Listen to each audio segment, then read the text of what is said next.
Hello दोस्तों, बहुत बहुत नमस्कार। आप क्या कर रहे हैं और आप कैसे हैं? आज मेरा पहला ब्लॉग है। मैं पहला ब्लॉग लेके आई हूँ आप लोग के सामने और आप लोग कमेंट करके बताइएगा कि कैसा ब्लॉग रहा। और मैं आप लोग के लिए एक छोटी सी प्रेरणादायक कहानी लेके आई हूँ जिससे जीवन में हमें बहुत शिक्षा मिलेगी कि हमें अपने जीवन में कभी निराश होने की ज़रूरत ही नहीं है। ज़िंदगी जीवन में हमें बार बार मौके देती है, बस ज़रूरत है उसे जांचने की, परखने की, समझने की और सही समय में सही फैसला लेने की। बाद में पछताना नहीं पड़े, इसलिए आपको ये कहानी सुनिए। इस कहानी के ज़रिए आप लोग को पता चलेगा कि ज़िंदगी हमें कितना बड़ा मौका देती है और उन मौक़ों को हम यूं ही गंवा देते हैं और सारे जीवन अपने जीवन को, अपने ज़िंदगी को कोसते रहते हैं कि भगवान ने हमें ऐसा जीवन दिया, मेरा दुर्भाग्य है, मेरा बदनसीबी है। तो दोस्तों, ऐसा मतलब कि समय को परखिए, अपने जीवन को सही समय के मौके में ढालिए, सही समय को परखिए कि आपको बार बार पछताना ना पड़े। इसलिए मैं ये कहानी आपके लिए लेके आई हूँ दोस्तों। तो एक बार क्या हुआ कि शंकर भगवान जी और पार्वती जी दोनों पृथ्वी लोक की सैर करने निकले। तो जब निकलते हैं, थोड़ी दूर चलने के बाद वो जब देखते हैं कि एक छोटा सा परिवार है, परिवार में एक माँ है, पिता है, बच्चा है और दोनों तीनों बहुत गरीब, बहुत दरिद्र, कई दिनों से भूखे प्यासे, कपड़े फटे चिथले मैले कुचैले पहने हुए हैं, बहुत मतलब भूखे प्यासे हैं, बहुत मतलब गरीब हैं, बहुत ज़्यादा गरीब हैं। तो ये देख के माँ पार्वती जी को बहुत दया आ गई। तो उन्होंने कहा, हे प्रभु, पृथ्वी में कैसे कैसे लोग हैं और आप इतने गरीब हो, कैसे आप इनको छोड़ के आगे बढ़ सकते हैं? मुझे तो इन पे बहुत दया आ रही है प्रभु, आप कृपा करके इनका जीवन कुछ बदल दीजिए कि इनके जीवन में कुछ खुशियाँ आ जाएं। तो भगवान भोले बाबा कहते हैं कि तुम्हें पार्वती, तुम्हें इस संसार में बहुत सारे ऐसे लोग मिलेंगे, हम किसका किसका भला करते चलेंगे, चलिए आगे बढ़ते हैं। तो माँ पार्वती हैं, माँ पार्वती जी कहाँ जाने वाली, उनके अंदर तो दया। तो उन्होंने हठ किया कि नहीं प्रभु, मुझे अब मैं आगे बढ़ने वाली ही नहीं है जब तक आप इनका वरदान देके इनका भला नहीं करेंगे। तो उनके आगे, माँ पार्वती जी के आगे तो भगवान भोले जी को झुकना ही पड़ा। तो उन्होंने कहा, ठीक है, चलिए देखते हैं इनके जीवन में हम क्या मतलब कोशिश कर सकते हैं इनका जीवन सुधारने के लिए। तो उन्होंने कहा कि तुम्हारे जीवन में क्या समस्या है? तो उस गरीब परिवार में, दरिद्र परिवार जो था, उन्होंने अपनी समस्या बताई।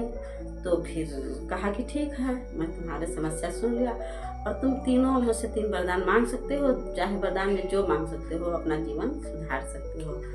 तो सब आपस में एक दूसरे को देखने लगे। तो पति ने कहा पत्नी से कि तुम पहले वरदान मांगो। तो पत्नी ने कहा पति से। तो पति कहा नहीं, पत्नी से कि पहले तुम वरदान मांगो। तो पत्नी ने कहा ठीक है, मैं वरदान मांगती हूँ।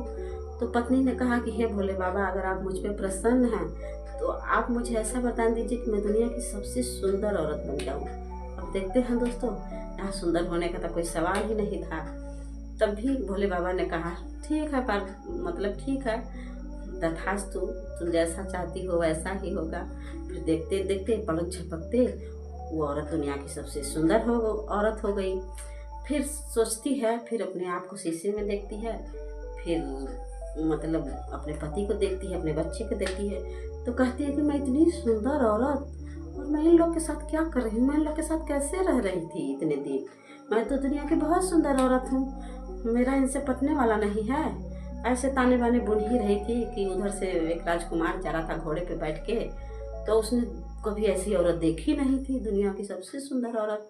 तो उसने देखा न था, उसको हाथ पकड़ा और फट से घोड़े के पीछे बैठा लिया अपने पीछे और चल दिया। उसके बाद जब चल दिया तो पति गुस्से में लाल। तो वो कहता है कि अरे, जब ये दुखी थी, मैली कुचैली पहनी थी, भद्दी दिखती थी, तो मैंने इसका हर सुख दुख में साथ दिया, कैसे कैसे दिन में इसके साथ रहा और आज ये दुनिया की सबसे सुंदर औरत हो गई है तो ये मुझे छोड़ के चली गई, इसने जरा सा सोचा भी नहीं। तो पति गुस्से में लाल था।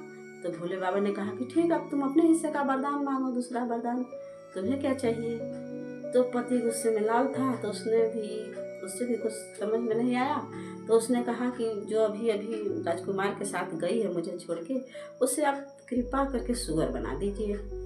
तो भगवान जी ने कहा ठीक है, जैसी तुम्हारी इच्छा। उन्होंने कहा तथास्तु, तुम्हारी इच्छा पूरी हो।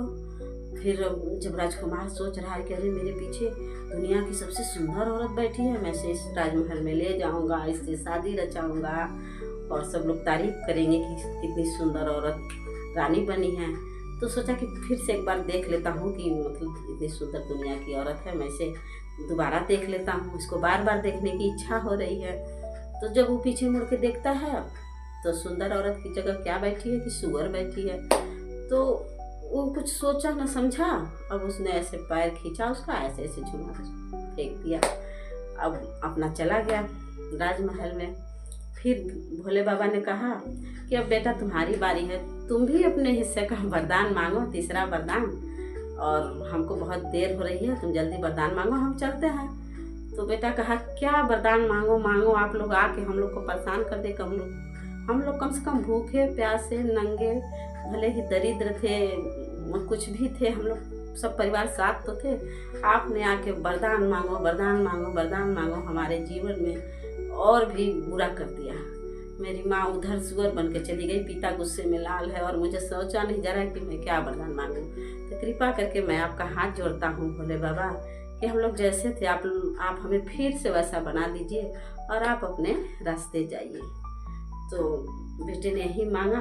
तो भोले बाबा ने कहा ठीक है, हाथ ऐसे किए तथास्तु, तुम लोग पहले जैसे थे उस तरह के फिर से हो जाओ। अब उधर से सुअर भी जो थी, सुअर फिर औरत का रूप बन गई, फिर वही पहले जैसी हालत, भूखे दरिद्र गरीब कंगाल, वैसी हालत में फिर तीनों साथ हो गए और भोले बाबा और पार्वती जी आगे चल दिए। तो भोले बाबा आगे जाके क्या कहते हैं, देखा ना पार्वती, इनके जीवन में 3 मौके आए थे बड़े बड़े, ये चाहे तो दुनिया की कोई भी चीज मांग सकते थे, अपने जीवन को कहाँ से कहाँ ला सकते थे, अपने जीवन को बदल सकते थे, पर इन्होंने ऐसा नहीं किया। और मन है नाहक धुंध मचाए, मन इनका कितना मतलब क्या क्या सोच के कहाँ से कहाँ ला सकता था, पर ये वहाँ के वहीं रह गए, इनका कुछ नहीं होने वाला, अब हम लोग चलते हैं। तो पार्वती जी कहीं ठीक है प्रभु, आप सही कह रहे थे, मनुष्य जाति ही ऐसी है। तो फिर यही हमें शिक्षा मिलती है इस कहानी से दोस्तों, कि हमारे जीवन में कितने बड़े बड़े मौके आते हैं, हम जीवन भर अपने भाग्य को कोसते रहते हैं कि भगवान ने हमें कितना दरिद्र बना दिया, भगवान ने हमें ऐसा ये मौका नहीं दिया, भगवान ने हमें ये मौका नहीं दिया। दोस्तों मौका तो ज़िंदगी में सबके साथ आता है, पर हम उसे क्या परख पाते हैं सही समय में, अपने भाग्य को कोसते हैं, मतलब अपने आप को बदनसीब समझते हैं दोस्तों। तो आपको अपने को बदनसीब समझने की ज़रूरत नहीं है दोस्तों, बस यही है कि सही समय में सही मौके का फैसला, सही निर्णय लीजिए और अपने जीवन को मतलब बदलिए, अपने जीवन को आनंद में रखिए, अपने जीवन को सुखी रखिए। मौके तो आते जाते रहेंगे, एक मौका चला गया तो क्या से दोबारा मौका आएगा, तिबारा आएगा, लेकिन आप उसको जांचिए परखिए और अपने जीवन में खुश रहिए, आनंद में रहिए। आपको घबराने की ज़रूरत नहीं है, ये जीवन आपको बहुत भाग्य से मिला है, इसको आप खुशी से आनंद से अपने जीवन को व्यतीत करिए, खुद खुश रहें और दूसरों में भी खुशियाँ बांटें। और यही इसी बात से फिर मैं अपने बातों को विराम लेती हूँ। और दोस्तों बताइएगा कमेंट करके कि मेरी कहानी कैसी लगी, और इस कहानी के जरिए हम अपने मौके को, अपने जीवन में इस मौके को गंवाइए मत, इसको परखिए और अपने जीवन में उतारिए, इसको मतलब इसको जीवन में उतारिए और खुश रहिए, मस्त रहिए, स्वस्थ रहिए। इसके बाद मैं अपनी बातों को विराम देती हूँ और मेरे चैनल को लाइक करिए, सब्सक्राइब करिए, और अगर मेरी कहानी अच्छी लगी, प्रेरणादायक लगी तो आप हमें कमेंट करके बताइएगा, और फिर मैं आपको आगे अपने दूसरे ब्लॉग में भी नई नई कहानियों के साथ आपके सामने आऊँगी। और आपने हमें इतना समय दिया, इतना सहयोग दिया, इसके लिए आपको बहुत बहुत धन्यवाद दोस्तों, प्रणाम।